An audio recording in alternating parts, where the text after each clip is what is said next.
स्वागत है आप लोग हमारे यूट्यूब चैनल पे। तो आज हम लोग क्लास 8 के मैथ शुरू कर रहे हैं। तो क्लास 8 का पहला चैप्टर है मैथ का परिमेय संख्या। तो हम लोग परिमेय संख्या देखते हैं। पहला अध्याय है परिमेय संख्या। तो परिमेय संख्या का इंग्लिश में रेशनल नंबर।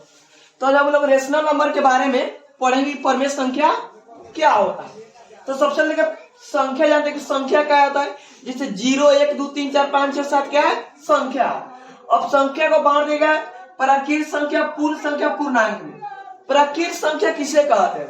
प्राकृत संख्या किसे कहते हैं?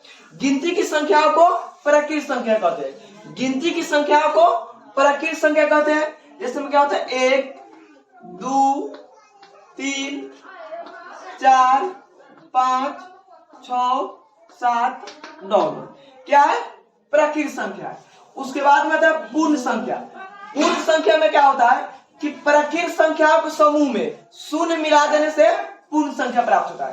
प्राकृत संख्या में क्या होता है कि प्राकृत संख्या के समूह में शून्य मिला देने से पूर्ण संख्या प्राप्त होता है। प्राकृत संख्याओं के समूह में शून्य मिला देने से पूर्ण संख्या प्राप्त। इसमें क्या होता है 0। देखिए सब सेम रहेगा लेकिन इसमें 0 मिल जाएगा।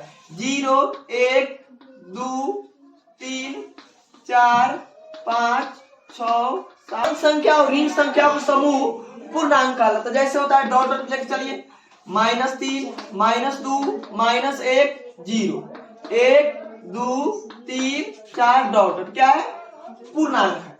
क्या है पूर्णांक है। तो हम समझ प्राकृत संख्या क्या है, पूर्ण संख्या क्या है, पूर्णांक क्या है। उसके बाद में परिमेय संख्या भी देखे थे हम लोग। तो परिमेय संख्या किसे कहते हैं थोड़ा इसको कुछ देर के लिए साइड कर देते हैं। इसे देख लीजिए एक बार। प्राकृत संख्या क्या है तो गिनती की संख्या को प्राकृत संख्या कहते हैं। 1 2 3 4 5 6 डॉट प्राकृत संख्या। पूर्ण संख्या क्या होता है तो गिनती की संख्या में शून्य मिला देने से पूर्ण संख्या प्राप्त होता है। पूर्णांक क्या है तो माइनस प्लस दोनों इसमें रहता है। इससे -3 डॉट डॉट -3 -2 -1 0 1 2 3 4 क्या है पूर्णांक है। अब आता है कि परिमेय संख्या के बारे में कुछ जान लेते हैं। तो परिमेय संख्या क्या होता है जिसे हम लोग P/Q के रूप में लिख सकते हैं, उसे परिमेय संख्या कहते हैं। परिमेय संख्या जैसे P/Q के रूप में Q क्या है Q बराबर नॉट इक्वल टू 0।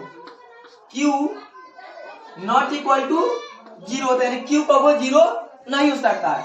और PQ पूर्णांक है। क्या है PQ पूर्णांक है। PQ पूर्णांक है। अगर आपको इसका परिभाषा सही चाहिए तो हमारे 1 2 3 5/7 9/6 7/3 0.5 8.4 0.3 पर 1। ये सब क्या है परिमेय संख्या होता है। ये सब क्या होता है परिमेय संख्या होता है। तो हम परिमेय समझिए कि ऐसी संख्या जो P/Q के रूप में व्यक्त किया जा सकता है जहां PQ पूर्णांक है Q नॉट इक्वल टू 0 उसे परिमेय संख्या कहते हैं। क्या कहते हैं परिमेय संख्या कहते हैं। अब आता है आगे संख्याओं का गुणधर्म। संख्याओं का गुणधर्म अब क्या है कि संख्याओं का गुणधर्म क्या है क्रम विनिमय नियम।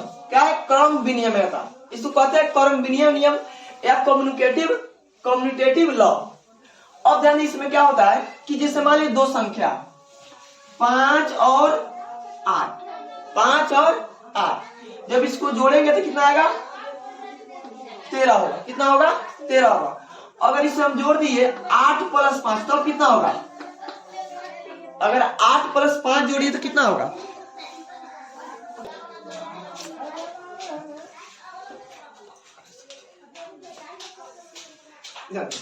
क्या है संख्याओं का गुणधर्म। सबसे पहले देखते हैं क्रम विनिमय नियम। क्रम विनिमय नियम में क्या होता है ये समान चलिए यदि A एवं B दो संख्याएं हैं, A एवं B दो संख्याएं हैं तो A + B बराबर B + A होता है। ये क्रम विनिमय नियम का समान रूप है। यदि A एवं B दो संख्याएं है तो A + B बराबर B + A होना चाहिए। अगर बराबर है तो क्रम विनिमय नियम का पालन करेगा, अगर बराबर नहीं तो क्रम विनिमय का पालन नहीं करेगा। तो यही आता है ना क्रम विनिमय नियम का सामान्य नियम है। क्या है सामान्य नियम है। अब हम आगे देखते हैं इतना उतार लीजिए तब तक। तो कट क्या है, उतार जल्दी। तो उसे कहा अब देख क्रमबीन नियम का हम लोग समान नियम पढ़े कि a प्लस बी बराबर बी प्लस ए प्लस बी बराबर बी प्लस ए। तो हम लोग सबसे पहले देखते हैं कुछ पूर्णांक लेकर। एक हम देखते हैं योगफल। क्या होता है योगफल? योग मतलब क्या होता है? जो इससे देखिए उदाहरण लेकर हम चलते हैं। 5 प्लस 8 बराबर 8 प्लस 5। 5 प्लस 8 बराबर 8 प्लस 5। ये दोनों बराबर है। 5 8 कितना हो गया? 13। 8 5 कितना हो गया? 13। ये दोनों बराबर है, यानी दोनों बराबर तो क्या होता है? योग क्रम बिन्मी नियम का पालन करता है। योग क्रम बिन्मी नियम का पालन करता है। कुछ और एग्जांपल लेते हैं, जैसे हम लोग 15 प्लस 8 बराबर 8 प्लस 15। दोनों को जोड़ेंगे तो कितना आएगा? 8 5 कितना हो गया? 15 8 कितना होगा? 23। 8 में 15 जोड़ेंगे तो कितना होगा? 23। कितना होगा? 23। यानी सब क्या हो रहा है? बराबर हो रहा है। यानी योग क्या करता है? योग क्रम विनिमय नियम का पालन करता है। क्रम विनिमय नियम का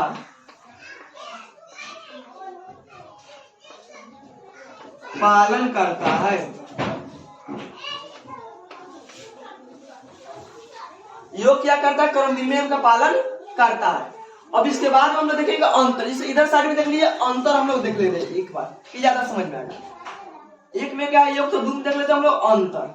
अंतर मतलब क्या होता है? घटाव। क्या होता है? घटाव। इसका एक और नाम है व्यकलन। क्या होता है? व्यकलन। अब देखिए जैसे यही एग्जांपल लेकर हम लोग चलते हैं, सेम यही एग्जांपल। जैसे 5 माइनस 8 बराबर 8 माइनस 5। 5 माइनस 8 बराबर 8 माइनस 5। अब ध्यान दीजिए 5 में से 8 घटेगा तो कितना होगा? -3। 8 में से 5 घटेगा 3। क्या रहा है? +3। ये दोनों बराबर है? दोनों बराबर नहीं है। यानी अंतर क्या होता है कि क्रम विनिमय नियम का पालन नहीं करता है। अंतर क्रम विनिमय नियम का पालन नहीं करता है। एक और एग्जांपल देख लेते हैं हम लोग। 15 प्लस 8 बराबर 15 माइनस 8 बराबर 8 माइनस 15। 15 माइनस 8 बराबर 8 माइनस 15। यहाँ पे कितना होगा? 7 आएगा। कितना आ रहा है? 7। इधर कितना आ रहा है? -7। यह दोनों बराबर है? नहीं है। इसका मतलब है कि योग क्रम विनिमय नियम का पालन करता है और अंतर क्रम विनिमय नियम का पालन नहीं करता है। इतना समझ में आ गया?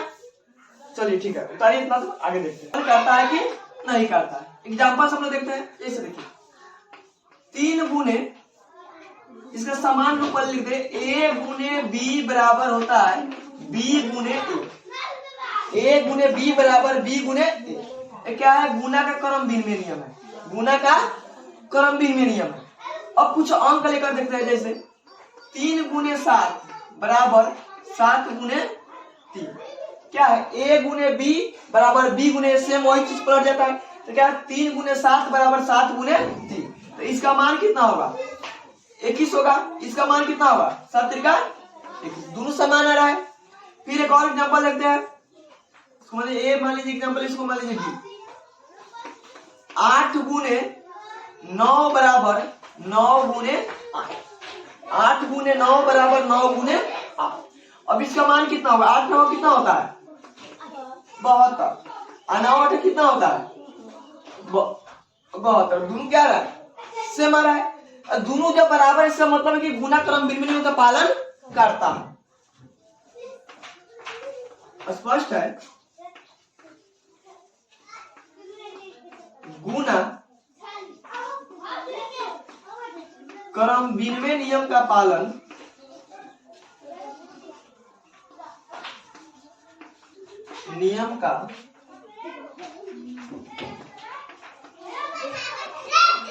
करता है।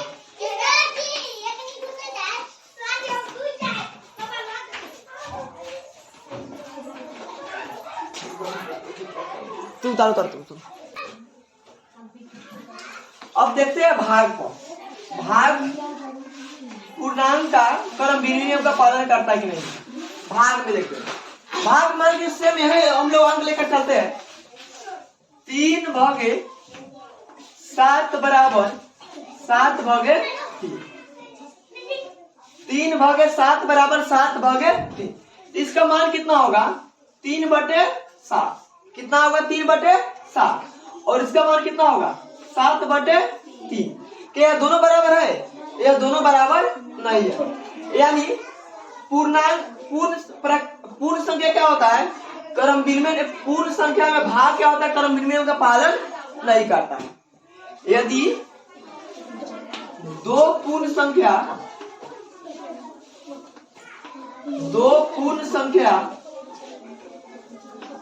क्रम विनिमय नियम का पालन नहीं करता है, क्रम विनिमय नियम का पालन नहीं करता,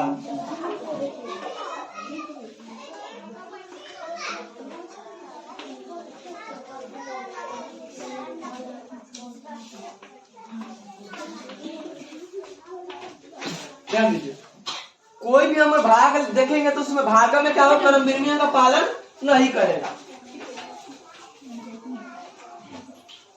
इस बार कुछ और एग्जांपल हम लोग देख लेंगे। यहाँ पे देखिए कुछ और एग्जांपल। देखिए 15/3 बराबर 3/15। इसका मान कितना होगा? 3 भाग कितना हो गया? 15। अब 3 में 15 से भाग देने से 3 बचे 15। अगर 15 में 3 से भाग देने 1/5 कितना होगा? 1/5। यह दोनों बराबर है? यह दोनों बराबर नहीं है।